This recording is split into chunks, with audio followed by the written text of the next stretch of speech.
Welcome back to the Dividend Diplomats YouTube channel. Guys, you've got Bert and Lanny, your favorite dividend investing channel here on YouTube and all of gosh darn social media. Catch us on X, catch us on here, catch us on the blogosphere, dividenddiplomats.com. Bert's got a banger article out there, so make sure you guys check that out. I'll make sure to put a link and pin that in the comment section, guys. But you're here Sunday morning. Bert's got the nice olive t-shirt rocking, and I'm looking like got my gray hoodie flowing. But we've got two dividend beasts in the industry that we're going to have to talk about. Two of our top 5 foundation stocks. And no, it's not Johnson & Johnson on this video today. But we're going to have to dive into the screener and see what price points does it make sense to start just gobbling up either dollar cost averaging back into these companies that we both own and maybe just start, again, adding to that forward dividend income. Smash the subscribe button, everybody. Give the video a thumbs up. How about your boys? The Dividend Diplomats. We got 2 dividend stocks. 2 fantastic, epic, long-term, high-flying dividend stocks that we love here. One is a dividend king. One is, so close to becoming that dividend king. They're 2 years away. 2 years away. 2 years away. Guys, yes, we are going to talk about PepsiCo and McDonald's today. Yes, guys. 2 dividend staples in the community. Again, if you're building out your dividend stock portfolio, we consider these foundational stocks just because of the global icon that they each are respectively, the foothold they have in consumers' pockets, cupboards, and everyday life and memories. Guys, these 2 stocks combined $400 billion in market cap. We're going to take it stock by stock. We're going to look at the Dividend Diplomat stock metrics, that PE, the payout, dividend growth, and dividend yield. Then we're going to set a price target where we think it's probably a way to really start moving some capital in, but maybe it's a good time to just start acquiring some every day or every week, something that I've been considering since, if you guys didn't catch the video, I'm done with SCHD. So I'm opening up some new capital. Really, it'll feel a lot better come January based on some personal things going on, but I've opened up some SCHD capital, and these dividend stocks are ripe for the taking, possibly. Yeah, it's going to be fantastic. It's going to be fun to watch. It's going to be great to see some capital getting deployed and getting put to work right now, especially when you're talking about 2 stocks that we own already, 2 stocks and 2 positions that you can keep building into, that you can make them even larger. You can get them to possibly 100 shares to write options on to generate even more income from, or if worse comes to worse, at least just own stocks that you love and own stocks that you really believe in, and versus stocks that you might not. Bert, you kind of said it, the beauty right there. 2 stocks we currently own. Catch out yesterday's video because Bert exited 2 stocks. We know that I've been exiting stocks like no other. I think my most recent stock, I don't even know if we actually put out the video, but we talked about it, was I exited Citizens and Northern and moved it all into Main Street Capital.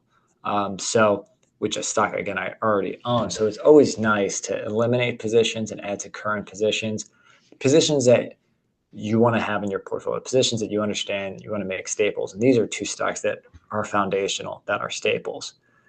Yeah, Bert, should we rip the Band-Aid, get into the metrics, and see what we're thinking on each of these dividend beasts? I think that sounds like a swell idea, Lanny.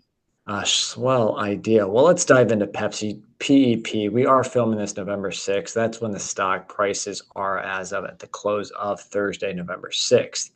$141.58. I've always liked them at under 145. I think I was acquiring, was it earlier this year, Bert?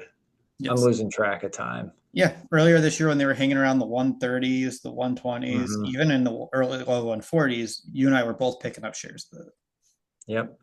And I think they bounced back up, and then lately they've come back down. I don't know if it's changing up their ingredients, what they can or can't have, but they're down to 141.58, 811 EPS projection with a 17.5 PE ratio. Yeah, when you look at their payout ratio, their dividend's $5.69. That dividend payout ratio is 70%. So a little bit above our threshold, but definitely not at the 100% mark that would make us scared. Yeah, and you know, Coke's been here. We've always said Coke's been in the 70s, even 80 percentile on the payout ratio. And then they finally, like, earnings finally somehow catches back up and brings that back down. So I'm not afraid about 70% at all with Pepsi. No, not at all. Their dividend growth, their 5-year dividend growth rate is 7.8%. We've increased that dividend for 52 consecutive years. Man, I remember when we did the video and they crossed the 50 mark. Awesome. I remember when we were Hogan and the Macho Man. But the beauty of where they're currently priced at is now the yield, the dividend yield is over 4% at 4.02%, Bert. Yeah, Pepsi, that's the mark to me. It's that 4% yield for Pepsi where it really jumps off the chart at you. It just screams Yeah. at you. Now, again, yeah, go ahead, Bert. I was say performance wise, they're down nearly 6% year to date, down 14% over the last 52 weeks, but they're barely up 2% over the last 5 years. You know, it's funny because, again, this stock was roaring, firing in all cylinders, but really the last couple of years, they've just gotten their legs really taken out from under them. Only up 2% over the last 5 years, which is just astonishing here. Yeah, that's Pepsi, everybody. We'll put the metrics up here. Currently, they are trading at 141.58. Lanny, do you have a price target in mind where you're liking Pepsi? You know, you said the 130s. Yeah, I think getting back down to like 135, not asking for much, a few percent down, you know, I think is kind of when I would like to start making some more moves and headways on Pepsi. You All know, right. again, don't have 100 shares in Pepsi either. So kind of like what you mentioned doing to that certain new stock, aka Chipotle, maybe getting to 100 shares on Pepsi and writing a call option, a covered call or two, you know, throughout the month would be nice. Yeah, I'm sitting at 61 shares. Hmm. So it's definitely some It's hard to capital to build. go, but not if you're consolidating other positions, right? To get there. Right. So Right. Yeah. again, just to think about Pepsi, Lanny's going to start building it, possibly buying at 135, 141. Not bad at all. It's a good spot to be in because the metrics will consolidate where they are right now. Yeah. But let's get into McDonald's. Ticker symbol is MCD, Mickey D's, the Golden Arches guys. We actually featured them on what 10 years of investing would have looked like at $10,000 recently. And they were looking oh so nice. But now they're down below $300 a share at 298.41, Bert. Wow. Yeah. Nothing more to say. Yeah, Was down what didn't we talk was like down $30 from the 52-week high. Yeah, 52-week high, and it was barely up over the 52-week. I think it was in the 270s for the 52 weeks. So I mean, that's not barely, but it's something. But Yeah, it's kind of in the middle of the 52-week range right now for it Pepsi. is. I mean, for McDonald's, but it is crazy that it's below 300 again at 298. Yeah, we might be getting our chance now. Seeking Alpha says $12.11 for EPS projection. That is a PE that's under 25 at 24.6. So definitely a little high than what I would like to see with McDonald's stock. Yeah, their annual dividend is $7.44. That payout ratio is just barely above our 60% range at 61%. Which they just increased it. I think it was what, over 4 or over 5%. So it took them long enough. Yeah, they made us wait for like, gosh, 4 weeks, 5 weeks. It's killing us.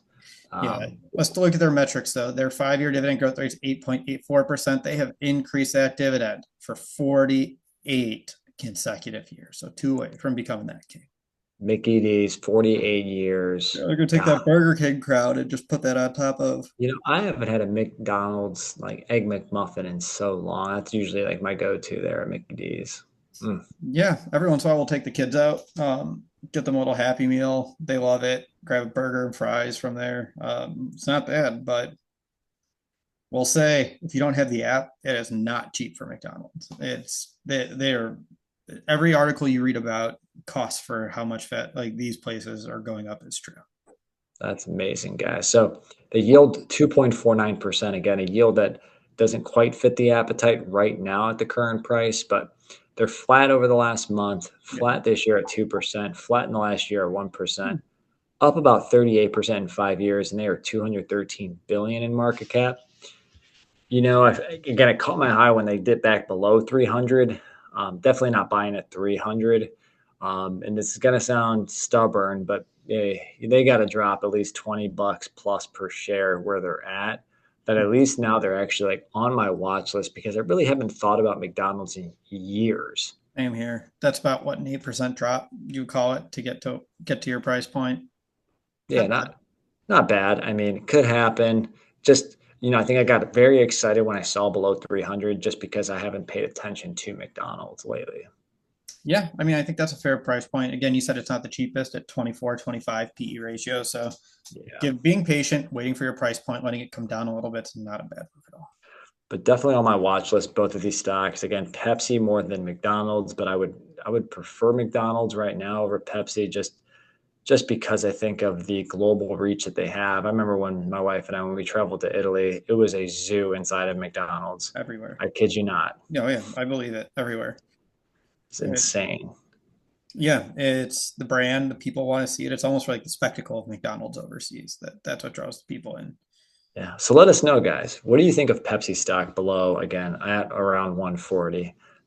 McDonald's now below 300. Are you considering any of these two dividend aristocrats slash soon to be both dividend kings here? Are you buying any of these stocks right now? You got to let us know in the comments. If you haven't already, everybody subscribe. Give this video a thumbs up. And Lanny, what do we need to tell all the diplomaniacs out there? Get your Gatorade, get your McDonald's double cheeseburger, peel those Monopoly pieces, and rock with the diplomats. No, just kidding. But yeah, you're either with us or you're against us, Jack. That was Bert, the Herd, and Lanny from the Dividend Diplomats. Over and out.